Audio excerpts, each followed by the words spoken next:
د خوښۍ او پرمختګ څلور ښه خبرونه افغانستان مخ پر وړاندې. جزئیات دلته وګورئ او چینل سبسکرایب کړئ. لومړی پنجشیر کې د څه باندې $8,000 په ارزښت زمرد وپلورل شول. د پنجشیر د کانونو پټرولیم ریاست مسؤلین وایي چې په دغه ولایت کې 3341 قرات زمرد د څلورم ځل لپاره د $820,000 په ارزښت د هیواد په سوداګرو وپلورل شول. د پنجشیر د کانونو پټرولیم رئیس محمد قاسم امیري ویلي چې دغه ولایت له کانونو څخه تازه استخراج شوي 3341 قرات زمرد د پنجشیر د کانونو د څارنې کمیټې د مسؤلینو په شتون کې د داوطلبۍ له لارې د هیواد پر سوداګرو وپلورل شول. امیري زیاته کړې چې د داوطلبۍ پروسه په رسمي او قانوني ډول په پوره شفافه توګه ترسره شوه.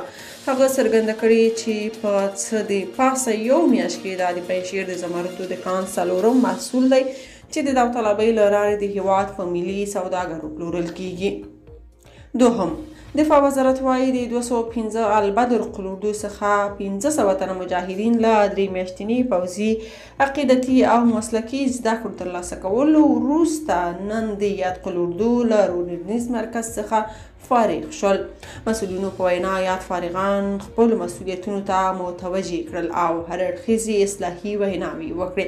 همداراز فارغانو ژمنه وکړه چې د خپل سر په بیه به د هیواد له اسلامي ارزښتونو او ملي حاکمیت د لوی شمېر څخه دفاع او ساتنه کوي. دریم، روسیه د افغانستان اوسپنې پټلۍ برخه کې پانګونه کوي. د اوسپنې پټلۍ ادارې رئیس او مل پلاوي روسیې ته د سفر په ترڅ کې د یاد هیواد د ولسمشر له سلاکار رمضان عبداللطیفوف سره لیدلي چې په دې لیدنه کې رمضان افغانستان کې د اوسپنې پټلۍ په برخه کې پانګونې ته لیوالتیا ښودلې او زیاته کړې ده چې روسیه په افغانستان کې د پانګونې په موخه راتلونکي کال کې د روسیې افغانستان دوستۍ کانفرانس جوړ کړي.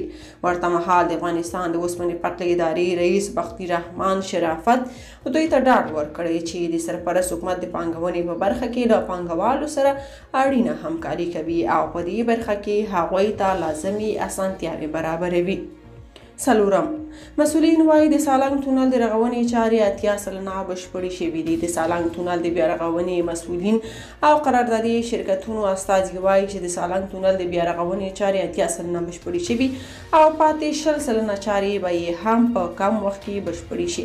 د بغلان والي د سالنګ تونل د بیا رغونې له کاري چارو څخه د لیدنې پر مهال ویلي چې د ژمنې سره سم د سالنګ جوړولو چارې 80% مخ ته تللي او ډاډ یې ښودلی چې پاتې چارې به یې هم د قراردادي شرکتونو لوري په کمه موده کې بشپړې شي.